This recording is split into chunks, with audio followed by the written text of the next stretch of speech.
ಶುಭೋದಯ, ನಮಸ್ಕಾರ, welcome to Yoyo Kannada. ಬನ್ನೀಗ ನೋಡೋಣ ಕರುನಾಡಿನ ಪ್ರಮುಖ 5 ಬ್ರೇಕಿಂಗ್ ನ್ಯೂಸ್ಗಳು.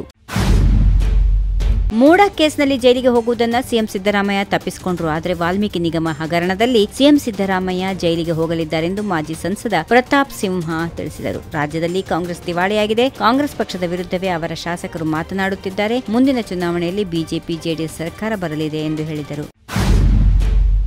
ಡಿಕೆ ಶಿವಕುಮಾರ್ ಮುಖ್ಯಮಂತ್ರಿ ಆದರೆ ಸಾಕು, ನನಗೆ ಸಚಿವ ಸ್ಥಾನ ಬೇಡ ಎಂದು ಚನ್ನಪಟ್ಟಣ ಕ್ಷೇತ್ರದ ಶಾಸಕ ಸಿಪಿ ಯೋಗೇಶ್ವರ್ ಹೇಳಿದ್ದಾರೆ. ಜಿಲ್ಲೆಯ ಜನ ಹಾಗೂ ಶಾಸಕರ ಅಭಿಪ್ರಾಯ ಡಿಕೆ ಶಿವಕುಮಾರ್ ಮುಖ್ಯಮಂತ್ರಿ ಆಗಬೇಕು ಎಂಬುದಾಗಿದೆ. ಈ ವಿಚಾರ ಹೈಕಮಾಂಡ್ ಮುಂದಿನ ದಿನಗಳಲ್ಲಿ ಸೂಕ್ತ ತೀರ್ಮಾನ ತೆಗೆದುಕೊಳ್ಳುವ ನಿರೀಕ್ಷೆ ಇದೆ ಎಂದು ಹೇಳಿದರು.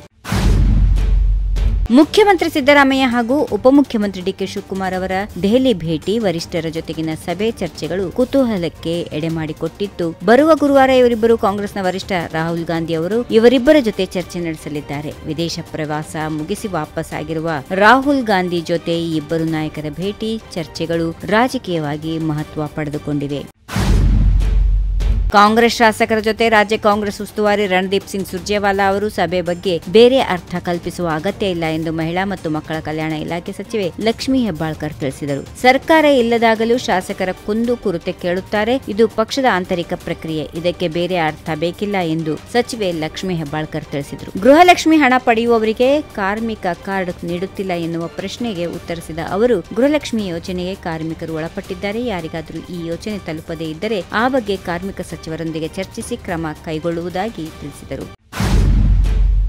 ಮಾಜಿ ಸಿಎಂ ಬಿಎಸ್ ಯಡಿಯೂರಪ್ಪ ಅವರು ಬಿಜೆಪಿ ಬಿಟ್ಟು ಹೋಗಿದ್ದರು. ಆದರೆ ಮತ್ತೆ ಯಾಕೆ ಬಿಜೆಪಿಗೆ ಬಂದರೂ ಗೊತ್ತಿಲ್ಲ ಎಂದು ಮಾಜಿ ಸಚಿವ ಅರವಿಂದ್ ಲಿಂಬಾವಳಿ ಅಸಮಾಧಾನ ವ್ಯಕ್ತಪಡಿಸಿದರು. ದಾವಣಗೆರೆಯಲ್ಲಿ ಮಾಜಿ ಸಂಸದ ಜಿಎಂ ಸಿದ್ದೇಶ್ವರ ಜನ್ಮದಿನದ ಕಾರ್ಯಕ್ರಮದಲ್ಲಿ ಬಿಜೆಪಿಯ ರೆಬಲ್ಸ್ ಟೀಮ್ ನಾಯಕರು ಭಾಗಿಯಾಗಿದ್ದರು. ಇದೇ ವೇಳೆ ಮಾತಾಡಿದ ಅರವಿಂದ್ ಲಿಂಬಾವಳಿ ಅವರು, ಯಡಿಯೂರಪ್ಪ ಪಕ್ಷ ಬಿಟ್ಟು ಹೋಗಿದ್ರು, ಅವರು ಮತ್ತೆ ಯಾಕೆ ಬಂದ್ರೋ ಗೊತ್ತಿಲ್ಲ. ಕಾಂಗ್ರೆಸ್ ಮತ್ತು ಜೆಡಿಎಸ್ ನಾಯಕರ ಮನೆ ಕದವನ್ನ ತಟ್ಟುತ್ತಿದ್ರು. ಇದನ್ನು ತಡೆದು ಮತ್ತೆ ಬಿಎಸ್ವೈ ಅವರನ್ನು ಮುಖ್ಯಮಂತ್ರಿ ಮಾಡಿದ್ದು ಸಿದ್ದೇಶ್ವರ ಅವರು. ಶಿಕಾರಿಪುರದಲ್ಲಿ ಗೆಲುವು ಸಾಧಿಸಲು ಸಿದ್ದೇಶ್ವರ ಅವರೇ ಕಾರಣ ಎಂದು ಹೇಳಿದರು. If you like this video, ಬೇಗ ಲೈಕ್ ಮಾಡಿ, ಕಾಮೆಂಟ್ ಮಾಡಿ, ಶೇರ್ ಮಾಡಿ ಹಾಗೂ ಯೋಯೋ ಟಿವಿ ಕನ್ನಡವನ್ನು ಸಬ್ಸ್ಕ್ರೈಬ್ ಮಾಡಿ.